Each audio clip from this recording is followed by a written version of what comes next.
Hi verse, ഞാൻ അജ്മൽ നക്ഷത്ര gold എന്നാണ്. അപ്പോൾ ഞാൻ വന്നിരിക്കുന്നത് ഒരു യുണീക്ക് ആയിട്ടുള്ള ഒരു ബാലിയുടെ കളക്ഷൻസ് കാണിക്കാനാണ്. നിങ്ങൾ ഇതുവരെ കാണാത്ത അത്രയും അടിപൊളി ഫിനിഷിംഗിൽ വരുന്ന ഇറ്റാലിയൻ മെയ്ഡിൽ വരുന്ന ബാലിയുടെ കളക്ഷൻസ് ആണ്. അപ്പോൾ നമുക്ക് ആ ഡീറ്റെയിൽ ആയിട്ട് അതിൻ്റെ മോഡലാണ്. ഫസ്റ്റ് വന്നിരിക്കുന്ന മോഡലാണ്. ഇതാണ് ബാലിയുടെ കളക്ഷൻസ്. അത്ര അടിപൊളിയായിട്ടുള്ള കളക്ഷൻസ് ആണ് വന്നിരിക്കുന്നത്.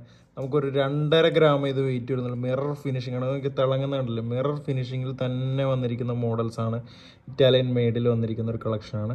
നോക്കി അടുത്തൊരു കളക്ഷനാണ്. ഇതിൻ്റെ വെയിറ്റും 3-3.5 ഗ്രാം തന്നെ വന്നിരിക്കുന്ന മോഡലാണ്. അടിപൊളി ഫിനിഷിംഗ് ആട്ടോ. ഇതിൻ്റെ പ്രത്യേകത തന്നെ ഇതിൻ്റെ ഫിനിഷിംഗ് ആണ്. ഇതേപോലത്തെ ബാലിയുടെ കളക്ഷൻ നിങ്ങൾ എന്തായാലും കണ്ടില്ല. അത്രയും ലൈറ്റ് വെയിറ്റും യൂണീക്ക് ആയിട്ടുള്ള കളക്ഷൻസ് ആണ്. എല്ലാവരും നോർമൽ ടൈപ്പ് ഇടുന്നതാണ്. ഇതൊക്കെ ഒരു യൂണീക്ക് ഡിസൈൻ ആട്ടോ. ഇതേപോലത്തെ നമുക്ക് ഡെയിലി യൂസ് ചെയ്യാൻ പറ്റുന്ന 18-ലായതുകൊണ്ട് നല്ല സ്ട്രോങ് ഉണ്ടാവും. നമുക്ക് ഇതിൻ്റെ ലോക്കൊന്നും പെട്ടെന്ന് പോകില്ല. അത്രയും നല്ല അടിപൊളി ക്വാളിറ്റി ആയിട്ടുള്ള ഡിസൈനാണ് വന്നിരിക്കുന്നത്. മുകളിൽ നോക്കിയാൽ ഇതും ഒരു 3 ഗ്രാമിൽ താഴെ വന്നിരിക്കുന്ന യൂണീക്ക് ആയിട്ടുള്ള ഡിസൈനാണ്. ബാലിയുടെ കളക്ഷൻ എന്ന് പറഞ്ഞാൽ ഇതാണ് ബാലി. അത്രയും യൂണീക്ക് ആയിട്ടുള്ള